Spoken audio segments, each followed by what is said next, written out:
All right, as you can see, there's another little car hiding back there. Let's go ahead and start it up.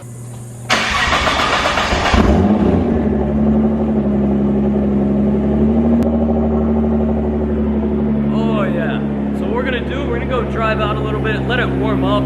We'll do some pulls, we'll have some fun, and then we're gonna stop and actually talk about numbers, why I bought this car in cash, and yeah, let's get to it.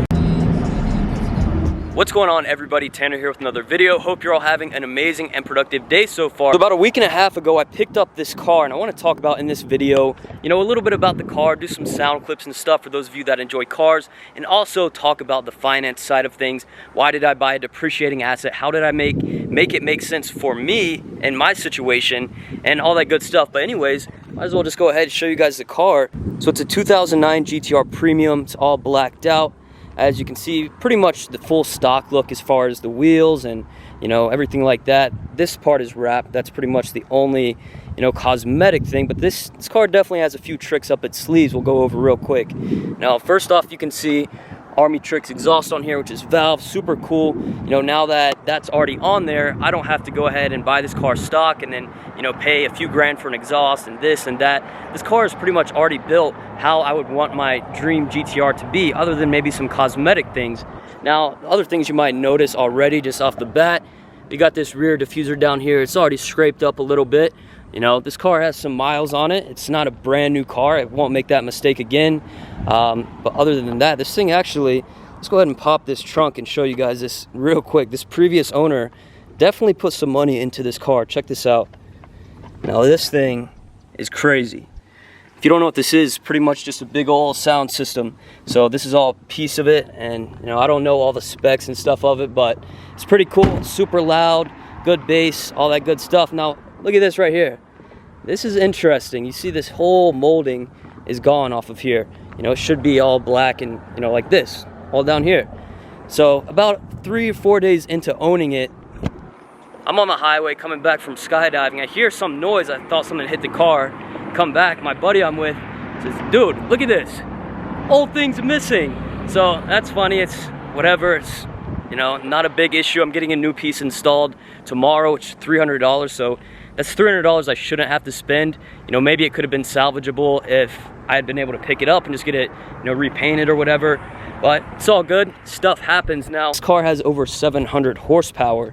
So it runs E85 gas, flex fuel kit, full bolt-on. Now, I'm not the right person to ask about everything that's been done to it because there's been a lot of modifications done to the engine. This car on the dyno pushed about 715 horsepower on E85 gas. So now what I want to do, let's hop in the car, let's get some sound clips, drive it a little bit, and then let's talk about the financial side of things and not just the car and what it is and this and that.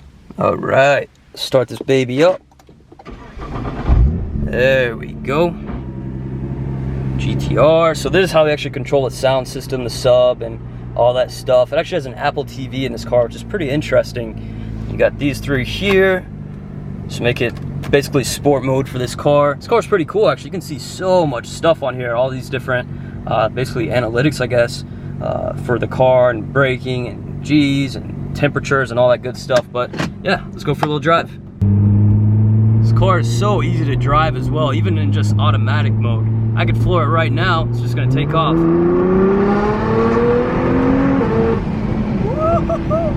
She's quick.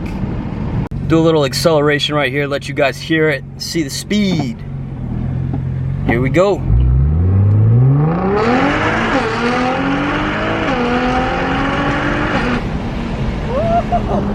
This thing is quick.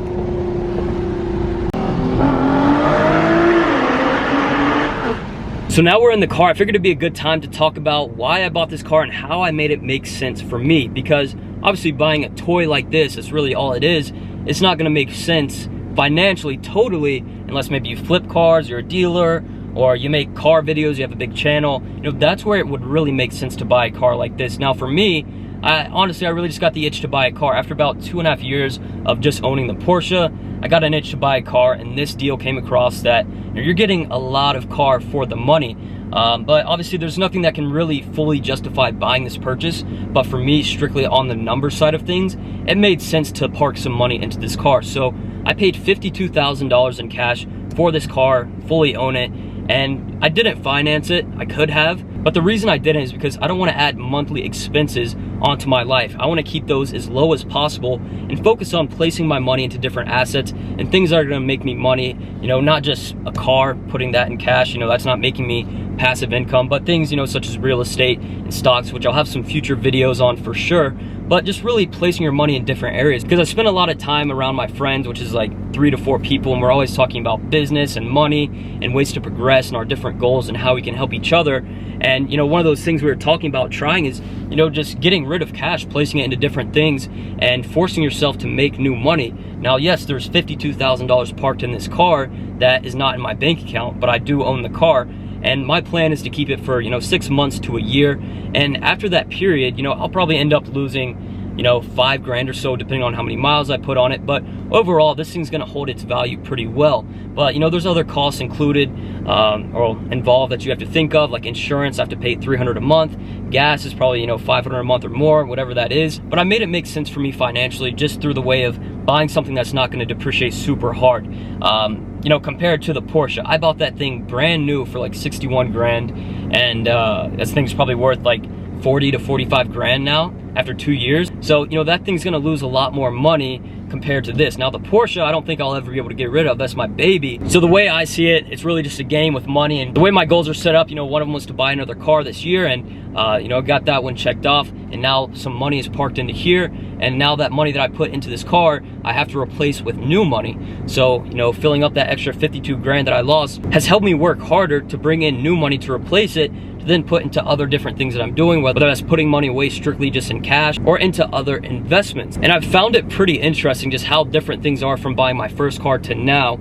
Something that some of you guys may have experienced as well, just over time as you make more money and are exposed to more of, you know, the world of business and just money overall, is that, you know, buying that first car was such a big jump into something I had never seen, just the lifestyle of the cool cars. And I really just wanted to buy a cool car to have a cool car. I wasn't thinking about the number side of things. I wasn't thinking about, you know, how it aligned with my future goals and what I wanted to do. I just went for it. But now over time, as being more exposed, I'm a lot more analytical with things and pay attention to what I'm doing with my money at all times, and not just letting things, you know, flow around everywhere. I want to make things make as much sense as possible. And at the same time, you know, when I bought this car, it was not the same feeling at all compared to when I bought my first one. You know, this is sort of, you sort of become numb to it, I guess you could say, because it just becomes more things you're just stacking over time, and, you know, just getting closer and closer to where your goals want to be. And I think right now at a young age, I'm 19 years old, I just need to be able to, you know, stack as many assets as I can. You know, the cars, not as much, but focus more on real estate, placing money into different investments, just continuously stacking the money and the passive income. Because placing your cash into these different things will force you to make new money. And honestly, this process of, you know, putting cash into all these different things has been pretty fun, because for the past month or so, every night, you know, chilling in the pool, just thinking, how can I bring myself back to the old mindset I had, you know, 3 years ago, with pretty much no money at all, just doing anything and everything I could at all times just to stack a little bit of money to see what it was like. You know, that's a feeling where, you know, I'm sure a lot of you guys may be in this situation right now, just doing what you can. You're starting drop shipping, whatever it is, and just trying to make something work. And that feeling is something hard to replicate over time as you start to make more money, because, you know, it's really easy to get complacent. Just a year ago, I was in my apartment in North Carolina, living there, you know, had a cool car, nice little apartment, you know, that's it. That's a nice life to live. But I got bored. I was getting complacent. And one quote that I read during that time that really pushed me to think was, progression cures depression. Now, I wouldn't say I was depressed, but, you know, when you're complacent, you're bored, you're not really doing too much, you know, I was like, I need to do more. Progression, you know, will make you feel, you know, like you're actually doing something, you are progressing. And one thing that helped me a lot with that was writing a to-do list every single day of things I need to get done. Because every single day you mark one little thing off, you know, those are going to attribute to your month-long goals, your 6 month, your 1 year, 5 year, whatever it is. You know, those little things add up over time. And, you know, you just don't want to put yourself in a position where you're super complacent. You just keep going down that hole, because it's just going to get harder to get out of that hole. So I got super uncomfortable, came out here, and, you know, having a good view like this, and, you know, pool and house and cars, that stuff is great, and it's super fun, and I'm super blessed for it. But I think, you know, I just need to bring myself back to that old mindset. So putting a bunch of cash into all these different things right now is definitely bringing me back to that, and, you know, giving me, you know, more of a spark to just get things done, because you know, there's so much opportunity out there. But I think the reality of it is, you know, figuring out how to get back to that old mindset is that I don't think you can ever really get back to that fully, because you just have to, you know, embrace the struggle and embrace the journey, because there's different stages. I'm sure in, you know, 2 years from now, I'll look back and be like, oh, you know, it was a good time, but I wish, you know, I wish I could go back to those days when I was there. I was making a little bit of money and really just was learning how to scale things up and get things moving, because that's really all it is right now. You know, I'm in a place, sure, it can be making good money or whatever, but, you know, I'm nowhere close to where I want to be, but I'm getting closer every day, just checking these things off of my list and, you know, getting towards those goals. So I appreciate all you guys watching. If you have any questions about the car, or, you know, want me to explain further on something I mentioned in the video, just leave it in the comments below. I'll be responding for the next few days. So I hope you all have a great rest of your day, and if you enjoyed this video, make sure to leave a like, comment, and subscribe. Peace.